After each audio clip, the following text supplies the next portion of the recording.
So, most people don't realize that this whole situation that's happening is actually a contractual situation and not a man walking up to you,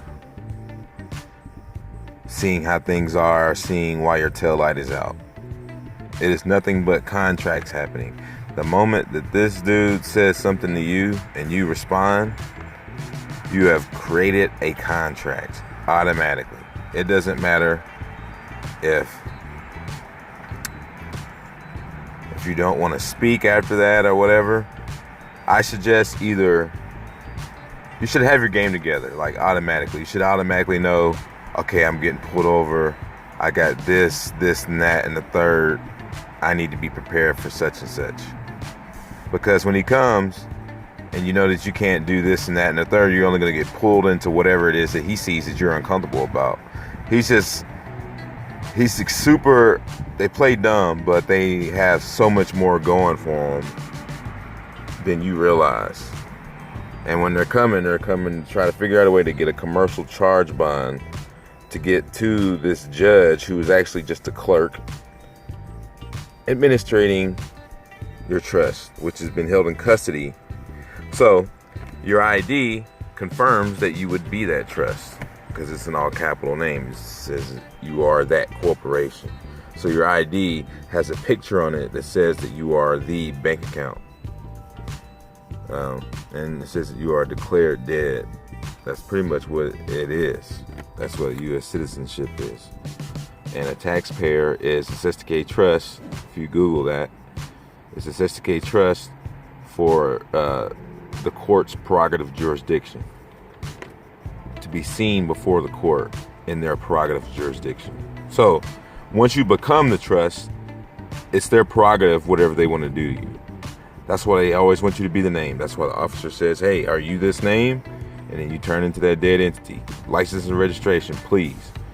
So you want to have your stuff together. What I do is I'm a traveler. On my dash it says no trespass, and I have a contract right there automatically for anyone, tow truck, anyone will not tow me because they don't want to pay $5,000. They don't want to put me in a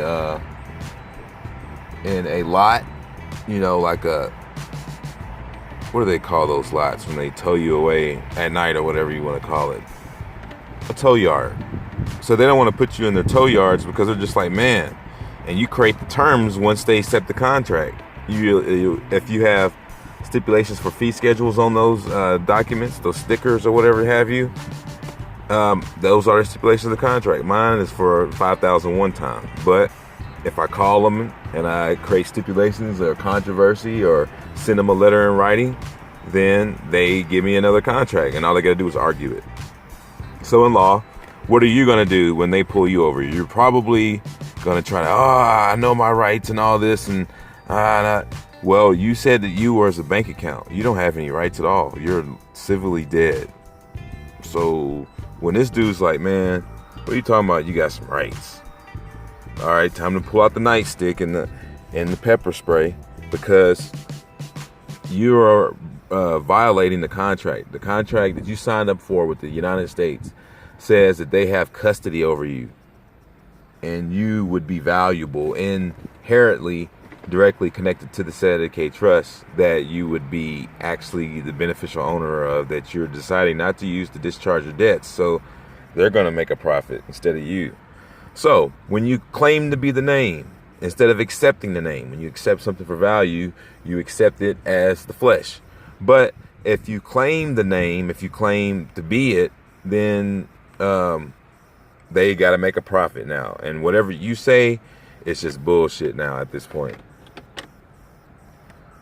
And you want to have your shit together. So what I do is I'm a traveler. I have my stuff set up. I don't need license, registration, or insurance or anything like that. I can make an insurance bond whenever I want to and discharge off the Sedicate, like whenever I want. And it's just a matter of running it with the numbers and having an EIN number and all of that.